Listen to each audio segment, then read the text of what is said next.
वैसे तो आपने बहुत बार ये फ्रेज़ सुना ही होगा, सब्र कीजिए, सब्र का फल मीठा होता है। बट ऐसा सच में होता है क्या? तो आज मैं आपको 7 ऐसे इम्पैक्ट्स आपकी लाइफ में हो सकते हैं अगर आप सब्र करोगे, पेशेंस रखोगे, तो फिर शायद से आपके साथ ये 7 जो इम्पैक्ट्स आपके लाइफ में होंगे और उससे आपको क्या फ़ायदा मिलेगा, मैं यहाँ पे आपको बताऊँगी।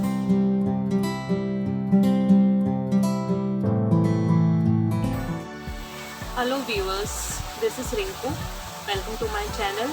तो आज मैंने आपको जैसे पहले ही बता दिया है, तो चलिए स्टार्ट करते हैं वो 7 इम्पैक्ट्स आपकी लाइफ में क्या हो। तो पहला इम्पैक्ट तो यही होगा कि आप कभी भी ना मोस्टली आप गलत डिसीजन ले ही नहीं पाओगे, क्योंकि आप ना हर एक चीज़ है ना बहुत सोच समझ के फिर डिसाइड करोगे।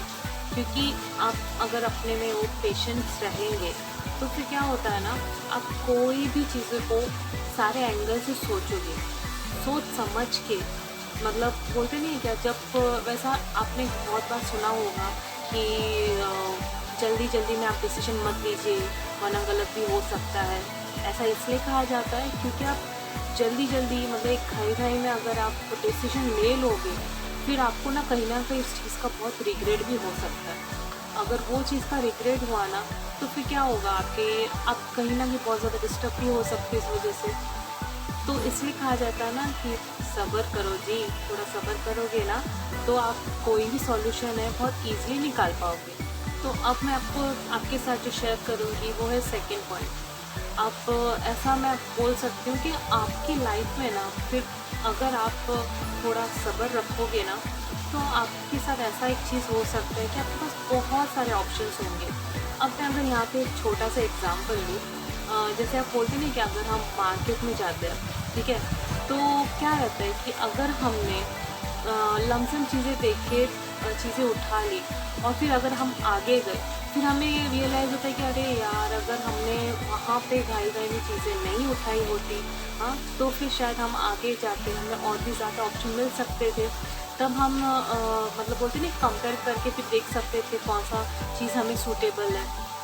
तो वैसे ही होता है कि अगर हम अगर थोड़ा वेट करेंगे, मतलब थोड़ा अगर सब्र से काम लेंगे ना, तो ऐसे बहुत सारे अदर ऑप्शंस भी है जो ओपन अप होके आते हैं। अब यहाँ पे जैसे हम बोलते हैं ना कि ऑनलाइन शॉपिंग भी आपने बहुत देखी होगी कि अगर ऑनलाइन शॉपिंग के लिए हम थोड़ा वेट करते हैं, क्योंकि बोलते हैं ना सेल स्टार्ट हो जाता है, डिस्काउंट्स, ऑफर्स, ऐसे बहुत सारी चीज़ें आती रहती है। तो क्या होता है कि हाँ, उस चीज़ का वेट करते हैं ना, क्योंकि हमें उतना पेशेंस रखना होता ही है। एंड उसका क्या इम्पैक्ट होगा, उसका इम्पैक्ट यही होएगा ना कि आप अगर अभी कुछ सामान सोच रहे हो लेने का, ठीक है, बट उसको ऐसा लगेगा कि नहीं, अगर हम थोड़ा पेशेंस रखेंगे ना तो हमें और भी ज़्यादा अच्छे ऑप्शंस भी मिलेंगे। अब थर्ड पॉइंट जो मैं आपके साथ शेयर करने वाली हूँ, वो आप मैं ऐसा बोल सकती हूँ ना कि ये हमारे लाइफ में ना हर कोई एक्सपेक्ट करता है कि ऐसा कुछ काम हो और आपको पहला खड़ा करे, मतलब आप इतने कैपेबल लोगों को दिखो। तो ये कब होगा, जब आप में वो पेशेंस होगा। अगर मैं यहाँ पे बात करूँ ना, कॉर्पोरेट जो कल्चर रहता है, ठीक है, अब कॉर्पोरेट्स में आप जब काम करते हो तो क्या होता है ना, अभी एक जो क्वालिटी होती है पेशेंस होना।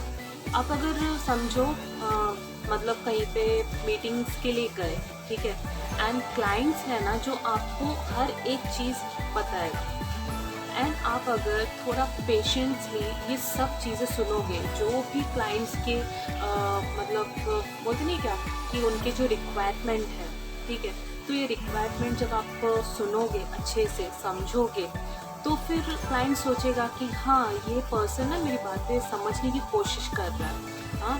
एंड उसके बाद जब आप उसका रिप्लाई दोगे ना, तो क्या होता है, क्लाइंट एंड आपका जो बॉन्डिंग है और भी ज़्यादा स्ट्रॉन्ग होता है इस वजह से।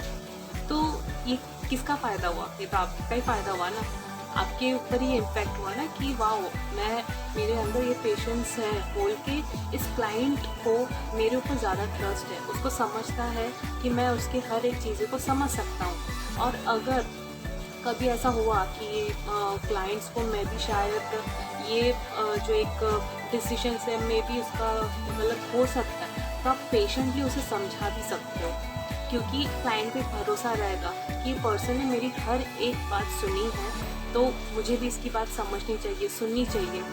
तो इस चक्कर में क्या हो जाता है कि आपका जो एक बॉन्डिंग है, मतलब दूसरों के साथ, नॉट जस्ट क्लाइंट, इवन आपका घर पे बोलो, घर पे भी वैसा ही रिलेशन, एक अच्छा बॉन्ड, स्ट्रॉन्ग बॉन्ड कायम होता है।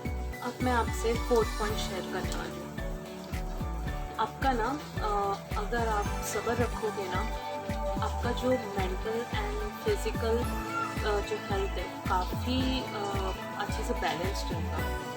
क्या होता है ना, नेगेटिव चीज़ें फिर आप रिएक्ट नहीं कर पाते हो, थोड़ा सा अपने आप को थोड़ा कंट्रोल करने का, मतलब बोलते हैं कि एक अच्छा पोटेंशियल आ जाता है आप में। जब आप चीज़ों को समझने लगते हो, ठीक है, सोचने लगते हो, तो आपको लगता है कि अगर मैं ऐसा इमोशंस हर टाइम दिखाता रहा या फिर दिखाती रही, तो फिर क्या है ये मतलब ऐसा है कि आप इम्बैलेंस हो रहे हो, ठीक है। अगर आपने वो सब्र रहा, एक सोच समझ के करने की एक हैबिट रही, तो इसमें आपको ऐसा रहेगा कि आप मेंटली एंड फिज़िकली भी आप बहुत अच्छे से बैलेंस रहोगे, जो आपकी लाइफ के लिए बहुत इजी मूव करने वाली चीज़ें हैं। बिजनेस के लिए क्या पहले प्रॉपर प्लानिंग चाहिए, हाँ, ये भी ज़रूरी नहीं है कि हर टाइम जो आप बिज़नेस कर भी रहे हो तो हर टाइम वो प्रॉफिट में ही होगा, ठीक है।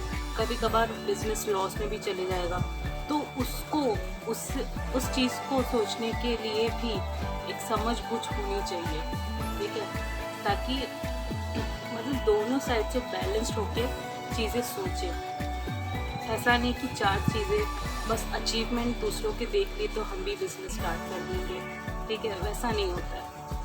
जब आप वो चीज़ें सोचोगे, आप चीज़ों जब समझोगे, तब जाके वो काम में आएगी, ऐसे नहीं आ सकती है, राइट। अब मैं बताने वाली हूँ 6th पॉइंट।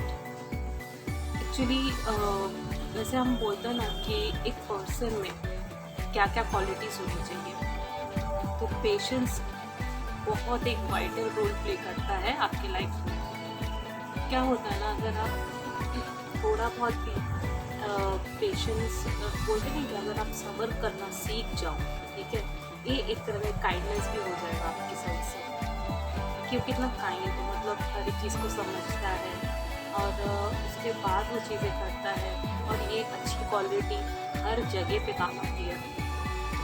आप मे बी NGO में भी जाओ या फिर किसी सोसाइटी के फंक्शंस में भी जाओ, आपको उस तरह का रिस्पेक्ट भी दिया जाता है, क्योंकि आप में वो एक क्वालिटी है। तो ये क्वालिटी में भी अगर आप में बोलते नहीं, स्टार्टिंग से मतलब आदत डाली जाए कि अगर तो आप थोड़ा बहुत पेशेंस रखो और उसके बाद आप काम स्टार्ट करो, तो ये क्वालिटी हर किसी को दिखती है। तो मैं बताने वाली हूँ 7th पॉइंट। 7th पॉइंट तो ऐसा है कि ये एक्चुअली अगर आप लिटरली बोलते पेशेंस रखोगे ना, तो बहुत अच्छा एग्जाम्पल आप सेट करोगे सोसाइटी के लिए। आप बोल सकते हो कि आप किसी का आइडल बन सकते हो अगर आप में ये क्वालिटी रहेगी तो। अभी जैसे कि अगर मैं एग्जांपल लूँ, जैसे महात्मा गांधी को जो आइडल माना गया है कि उन्हें वॉयलेंस पसंद नहीं है, ठीक है। तो ये क्या हुआ कि जब भी महात्मा गांधी जी का नाम लिया जाता है तो सामने लिख दिया जाता है कि वो वॉयलेंस के अगेंस्ट है, ठीक है। वो ऐसा जो अगर क्वालिटी आप में भी कुछ हो तो मे बी आगे जाके आपके लिए भी ऐसा कुछ एक टाइटल या फिर एक बोल सकते टाइटल बन सकता है कि ठीक है, ये पर्सन जो है ये बहुत अच्छे पेशेंस मतलब काइंड इस तरह की क्वालिटी वाले पर्सन थे, ठीक है। तो मैं ऐसा बोल सकती हूँ कि ये जस्ट आपके आप जब तक ज़िंदा हो तब तक नहीं चलेगी, ठीक है। आपका नाम उसके बाद भी लिया जा सकता है, ठीक है। जो एक ह्यूमन काइंड जो रहता है, मतलब उसके अंदर जो क्वालिटीज़ रहती है वो बोलते नहीं है कि आप मरने के बाद भी आपको याद किया जा सकता है कि आपकी ये सब क्वालिटीज़ आप में थी। तो आई होप सो कि इनमें से कोई क्वालिटीज़ आप में भी हो।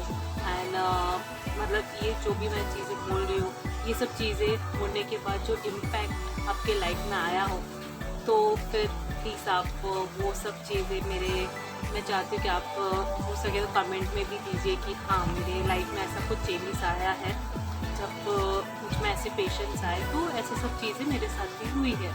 तो देखिए, अगर नहीं भी हुआ है तो आप स्टार्ट कर सकते हैं, लेकिन पेशेंस रखना बहुत बड़ी बात है।